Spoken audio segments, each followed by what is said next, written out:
ಶ್ರೀ ಸದ್ಗುರು ಸಿದ್ಧಾರೂಢಾಯ ನಮಃ. ಇವತ್ತಿನ ಒಂದು ಚಿಂತನ ಮಂಥನದೊಳಗೆ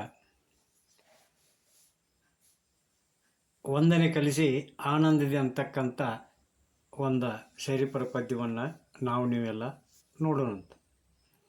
ವಂದನೆ ಕಲಿಸಿದೆ ಆನಂದದೇ ಬಿಂದು ವರ್ಗ ನಲಿಸಿ ಅಂತೇಳಿ ಹೇಳ್ತಾರೆ. ಅಂದ್ರೆ ಇದು ಒಂದು ಸಣ್ಣ ಪದ್ಯ ಆದ್ರೂ ಕೂಡ ಶರೀಫ್ ಸಾಹೇಬರು 10 ವರ್ಷಗಳಿಂದ ಬಹು ಕಠಿಣವಾಗಿ ಮಾಡಿದಂಥ ಒಂದು ಸಾಧನೆಯ ಅರ್ಥವನ್ನು ಒಳಗೊಂಡೈತಿ. ಈ ಪದ್ಯದೊಳಗೆ ಶರೀಫ್ ಸಾಹೇಬರು ಕವಿಯಾಗಿ ಮಾತಾಡೋದಕ್ಕಿಂತ ಅನುಭವಿಯಾಗಿ ತಾವು ಸಾಧಿಸಿದ್ದನ್ನು ಬಹು ಕಡಿಮೆ ಪದದೊಳಗೆ ಇಲ್ಲೇ ಅವರು ನಿವೇದಿಸಿಕೊಂಡರು. ಈ ಒಂದು ಸಿದ್ಧಿ ಸಾಧ್ಯವಾಗಿರುವುದು ಅವರ ಸತತ ಪರಿಶ್ರಮದಿಂದ.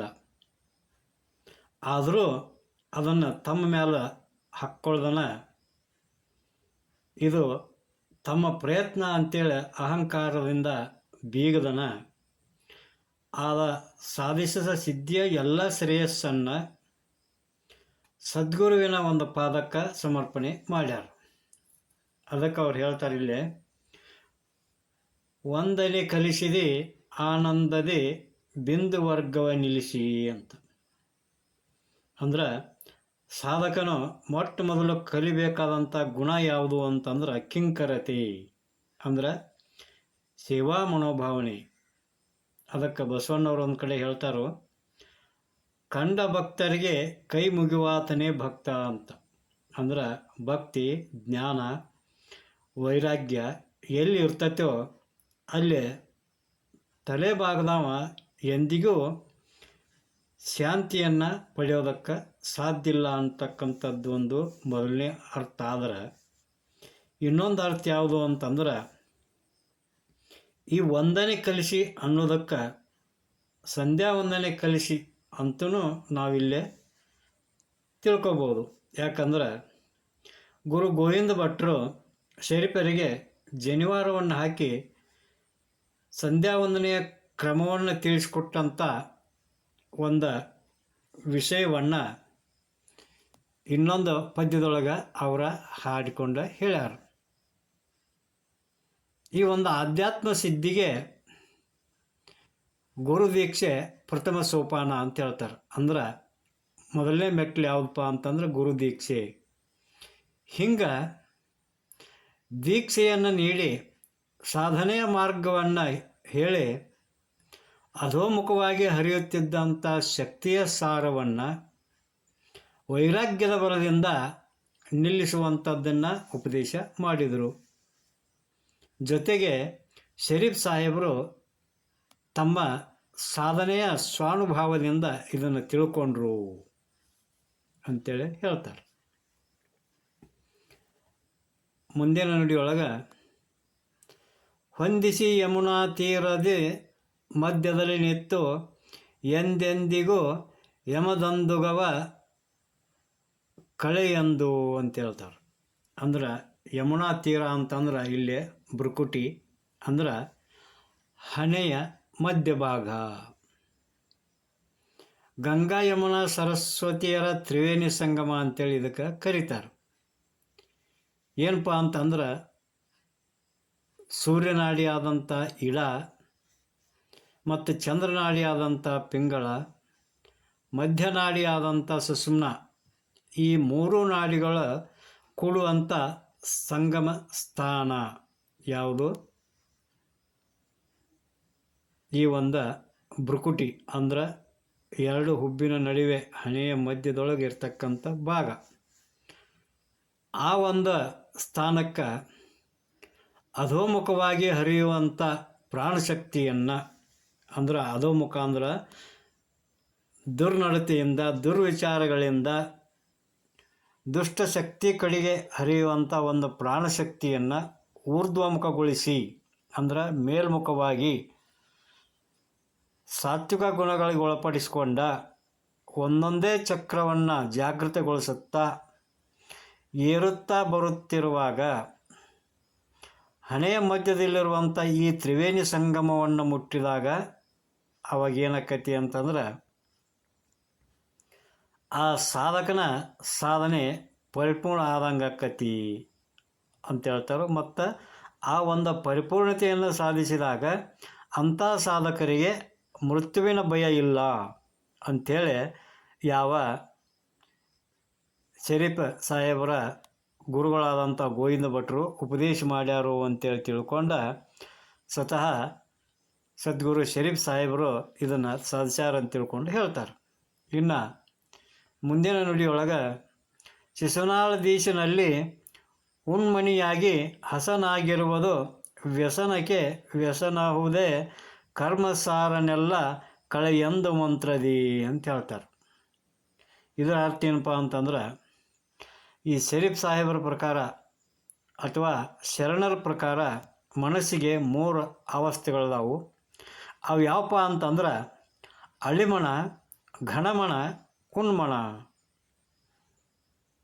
ಅದರೊಳಗೆ ಅಳಿಮಣ ಅಂತಂದ್ರೆ ಯಾವಾಗಲೂ ದುರಾಲೋಚನೆ, ದುಶ್ಚಟ, ದುರ್ಗುಣಗಳಲ್ಲಿಯೇ ಬಿದ್ದು ಸಂಪೂರ್ಣವಾಗಿ ಈ ಒಂದು ಭವದ ಕಡೆಗೇ ಅಂದ್ರೆ ವಿಷಯಾಸಕ್ತಿ ಕಡೆಗೇ ಹರಿಯುವಂಥ ಒಂದು ಸ್ಥಿತಿ ಏನು ಮನಸ್ಸಿನ ಸ್ಥಿತಿ ಇರ್ತೈತಿಲ್ಲ ಅದಕ್ಕೆ ಅಳಿಮಣ ಅಂತ ಹೇಳ್ತಾರೆ. ಇನ್ನು ಗಣಮಣ ಅಂತಂದ್ರೆ ಸತ್ಚಿಂತನ, ಸತ್ಕ್ರಿಯೆಗಳಲ್ಲಿ ತೊಡಗಿ ಅಂದ್ರೆ ಸಾತ್ವಿಕವಾದಂಥ ಚಿಂತನೆಯನ್ನು ಮಾಡೋದು, ಸತ್ಸಂಗದೊಳಗೆ ಬೆರೆಯೋದು, ಬರ್ತಾ ಸತ್ಕ್ರಿಯೆ ಅಂದ್ರೆ ಒಳ್ಳೆಯ ಕಾರ್ಯಗಳನ್ನೊಳಗೆ ತೊಡಗಿ ಆ ಶಿವನತ್ತ ಮುಖ ಮಾಡಿ ಊರ್ಧ್ವಮುಖವಾಗಿ ಪ್ರಯಾಣ ಮಾಡೋದನ್ನ ಘನಮಣ ಅಂತೇಳಿ ಹೇಳಿಸ್ಕೊತೈತಿ. ಆದ್ರೆ ಈ ಘನಮಣ ಶಾಶ್ವತವಾಗಿ ಘನಮಣವಾಗಿಯೂ ಇರೋದಿಲ್ಲ. ಹಂಗೆ ಈ ಅಳಿಮಣವೂ ಶಾಶ್ವತವಾಗಿ ಅಳಿಮಣವಾಗಿ ಇರೋದಿಲ್ಲ. ಇವೆರಡರ ನಡುಕ ಸಾಧಕ ಅನ್ನುವಂಥವ ಉಯ್ಯಾಲೆ ಆಡ್ತಿರ್ತಾನು. ಆವಾಗ ಒಂದು ಅಮೃತಗಳಿಗೆ ಬರ್ತದೆ. ಅಲ್ಲಿ ಆ ಅಮೃತಗಳಿಗೆ ಬಂದಂಥ ಕಾಲದೊಳಗೆ ಅಲ್ಲಿ ಸುಖ ದುಃಖದ ದಂದುಗ ಇಲ್ಲ. ಅಂದ್ರೆ ಸುಖ ದುಃಖದ ಕಾಟಿಲ್ಲ, ಆಶಾ ಆಮಿಷಗಳ ಭಯ ಇಲ್ಲ, ಜನನ ಮರಣಗಳ ಉಪಟಳನೂ ಇಲ್ಲ. ಅದ ಒಂದು ಸ್ಥಿತಿನ ಉನ್ಮಣಿಯಾವಸ್ಥೆ ಅಂತೇಳಿ ಹೇಳ್ತಾರೆ. ಇದನ್ನು ಶರೀಫ್ ಸಾಹೇಬರು ಸಾಧಿಸಿದ್ರು. ಆಗ ವ್ಯಸನಕ್ಕೆ ವ್ಯಸನ ತಂದಾರು ಅಂತ ಹೇಳ್ತಾರೆ. ಅಂದ್ರೆ ಈ ಏನು ದುರ್ಗುಣ ದುರ್ನಡತೆ ಒಟ್ಟಾರೆ ಹೇಳಬೇಕು ಅಂತಂದ್ರೆ ವಿಷಯಾಸಕ್ತವಾಗಿರ್ತಕ್ಕಂಥ ಒಂದು ಮನುಷ್ಯನ ವ್ಯಸನಗಳೇನದಾವಲ್ಲ, ವ್ಯಸನಗಳಿಗೆ ವ್ಯಸನವನ್ನು ತಂದಾರೋ ಅಂತೇಳಿ ಹೇಳ್ತಾರೆ. ಇಂಥ ಒಂದು ಸ್ಥಿತಿಯೊಳಗೆ ಅಂದ್ರೆ ಉನ್ಮಣಿ ಸ್ಥಿತಿಯೊಳಗೆ ಅವಸ್ಥೆಯೊಳಗೆ ಇದ್ದಂಥ ಟೈಮ್ದೊಳಗೆ ಚಿಂತೆಗಳಿಲ್ಲ, ಯಾವುದೇ ಥರದ ಚಟಗಳಿಲ್ಲ, ತಾನೇ ತಾನಾದಂಥ ಒಂದು ಸಮರಸ ಸ್ಥಿತಿಯನ್ನು ಇಲ್ಲೇ ಸಾಧಕ ಹೊಂದಿರ್ತಾನೆ. ಇಂಥ ಒಂದು ಸ್ಥಿತಿ ಅಳವಟ್ಟವನಿಗೆ ಕರ್ಮತ್ರಯಗಳಾದಂಥ ಸಂಚಿತ, ಪ್ರಾರಬ್ಧ, ಆಗಾಮಿ ಅಂತಕ್ಕಂಥ ಕರ್ಮಗಳ ಬಂಧನವೇ ಇಲ್ಲ ಅಂತ ಹೇಳ್ತಾರೆ. ಅಂದ್ರೆ ಸಂಚಿತ ಅಂದ್ರೆ ಪೂರ್ವಜನ್ಮದೊಳಗೆ ಮಾಡಿದಂಥ ಪಾಪ ಪುಣ್ಯಗಳು. ಪ್ರಾರಬ್ಧ ಅಂದ್ರೆ ಪ್ರಸಕ್ತವಾಗಿ ನಾವೇನಿಗೆ ಮಾನವ ಜನ್ಮದೊಳಗೆ ಏನು ನಾವು ಅನುಭವಿಸಕತ್ತೇವಲ್ಲ ಸುಖ ದುಃಖಗಳನ್ನ, ಇದು ಪ್ರಾರಬ್ಧ. ಇನ್ನು ಆಗಾಮಿ ಅಂತಂದ್ರೆ ಮುಂದೆ ಬರ್ತಕ್ಕಂಥ ಒಂದು ಸುಖ ದುಃಖಗಳು ಈ ಜನ್ಮದೊಳಗೆ ಮುಂದೆ ಬರುವಂಥವರಾಗಿರಲಿ ಅಥವಾ ಮುಂದಿನ ಜನ್ಮದೊಳಗಾರ ಬರುವಂಥ ಪಾಪ ಕರ್ಮಾದಿಗಳ ಅಂಥವು ಯಾವುದ ಬಂಧನ ಈ ಒಂದು ಸ್ಥಿತಿಯನ್ನು ಉನ್ಮಣಿ ಸ್ಥಿತಿಯನ್ನು ಸಾಧಿಸಿದಂಥವನಿಗೆ ಇವು ಯಾವ ಸಂಚಿತ, ಪ್ರಾರಬ್ಧ, ಆಗಾಮಿ ಅಂತಕ್ಕಂಥ ಕರ್ಮಗಳ ಬಂಧನವೇ ಇಲ್ಲ ಅಂತ ಹೇಳ್ತಾರೆ. ಆಮೇಲೆ ಇದು ಎಷ್ಟಪ್ಪ ಅಂತಂದ್ರೆ ಎಷ್ಟೋ ಜನ್ಮಗಳ ಸಾಧನೆಯ ಫಲ ಇದು ಅಂತ ಹೇಳ್ತಾರೆ. ಅಂದ್ರೆ ಈ ಒಂದೇ ಜನ್ಮದೊಳಗೆ ನಾವು ಇದನ್ನು ಮಾಡ್ಕೊಳ್ಳೋಕೆ ಸಾಧ್ಯ ಇಲ್ಲ. ಹಿಂದಿನ ಎಷ್ಟೋ ಜನ್ಮಗಳಲ್ಲಿ ಸಾತ್ವಿಕ ಜೀವನವನ್ನು ನಡೆಸಿಕೊಂಡು ಬಂದಾಗ ಈ ಜನ್ಮದೊಳಗೆ ನಮಗೆ ಈ ಒಂದು ಸ್ಥಿತಿಯನ್ನು ಪಡ್ಕೊಳ್ಳೋಕೆ ಸಾಧ್ಯ ಆಕ್ಕತಿ ಅಂತೇಳಿ ಹೇಳ್ತಾರೆ. ಹಂಗೆ ಇದರೊಂದಿಗೆ ಇವತ್ತು ಇನ್ನೂ ಒಂದು ಪದ್ಯವನ್ನು ನೀವು ನೋಡೋಣಂತ. ಯಾವುದಪ್ಪ ಅಂತಂದ್ರೆ, ಕೋಡುಗಣ ಕೋಳಿ ನುಂಗಿತ್ತ ನೋಡವ್ವ ತಂಗಿ, ಕೋಡುಗಣ ಕೋಳಿ ನುಂಗಿತ್ತ ಅಂತ ಹೇಳ್ತಾರೆ. ಈ ಒಂದು ಪದ್ಯ ಸಂಪೂರ್ಣವಾಗಿ ಬೆಡಗಿನ ಸಾಹಿತ್ಯ ಆಗೈತಿ.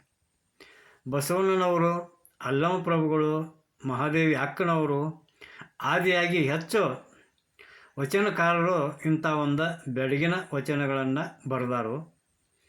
ಹೆಂಗಪ್ಪ ಅಂತಂದ್ರೆ, ಗೂಢವಾದ ಆಧ್ಯಾತ್ಮಿಕ ರಹಸ್ಯಗಳನ್ನು ಅಸಂಬದ್ಧವಾದ ವೈರುಧ್ಯಗಳಿಂದ ಕೂಡಿದಂಥ ಉಪಮೇಯಗಳ ಮೂಲಕ ಜನಸಾಮಾನ್ಯರಿಗೆ ತಿಳಿದಂಥ